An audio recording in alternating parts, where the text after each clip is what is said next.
Hello everyone. Before we start reading chapter 1, let's start reading about the dedication. To whom the author has dedicated this book to? Leon Worth. Who is Leon Worth? Let's read.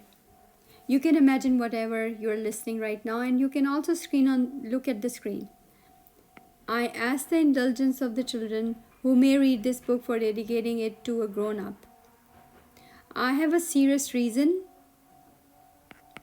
He is the best friend I have in the world. 2. I have another reason. This grown-up understands everything, even books about children. I have a third reason. He lives in France where he is hungry and cold. He needs cheering up. If all these reasons are not enough, I will dedicate the book to the child from whom this grown-up grew. All grown-ups were once children. All the few of them remember it. And so I correct my dedication to Leon Worth when he was a little boy. Now let's move on to chapter 1. Chapter 1, the pilot and his ideas about grown-ups. Once, when I was 6 years old, I saw a magnificent picture in a book called True Stories from Nature about the primeval forest. It was a picture of a boa constrictor in the act of swallowing an animal. Here is a copy of the drawing. I'm sorry, the copy is not here. You can see it later, or maybe you have the book with you, so you can see there. In the book, it said boa constrictors swallow their prey whole without chewing it. After that, they are not able to move, and they sleep through the 6 months that they need for digestion. I pondered deeply then over the adventures of the jungle.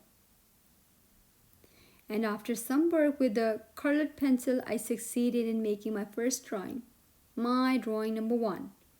I showed my masterpiece to the grown-ups and asked them whether the drawing frightened them. But they answered, "Frightened? Why should anyone be frightened by a hat?" My drawing was not a picture of a hat. It was a picture of a boa constrictor digesting an elephant. But since the grown-ups were not able to understand it, I made another drawing. I drew the inside of the boa constrictor so that the grown-ups could see it clearly. They always need to have things explained. The grown-ups' response this time was to advise me to lay aside my drawings of boa constrictors, whether from the inside or the outside, and devote myself instead to geography, history, arithmetic, and grammar. That is why at the age of 6 I gave up what might have been a magnificent career as a painter. I had been disheartened by the failure of my drawing number 1 and my drawing number 2. Grown-ups never understand anything by themselves, and it is tiresome for children to be always and forever explaining things to them.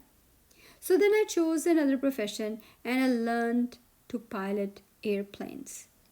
I have flown a little over all parts of the world, and it is true that geography has been very useful to me.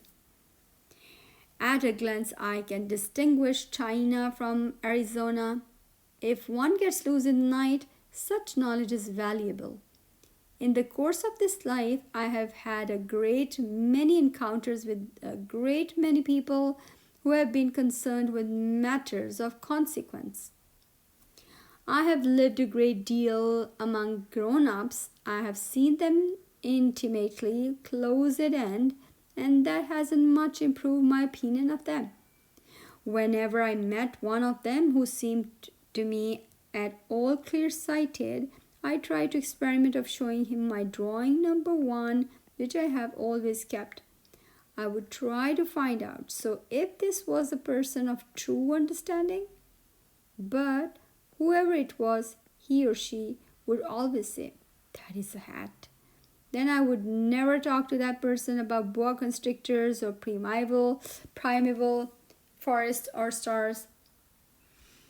I would bring myself down to his level. I would talk to him about bridge and golf and politics and neckties.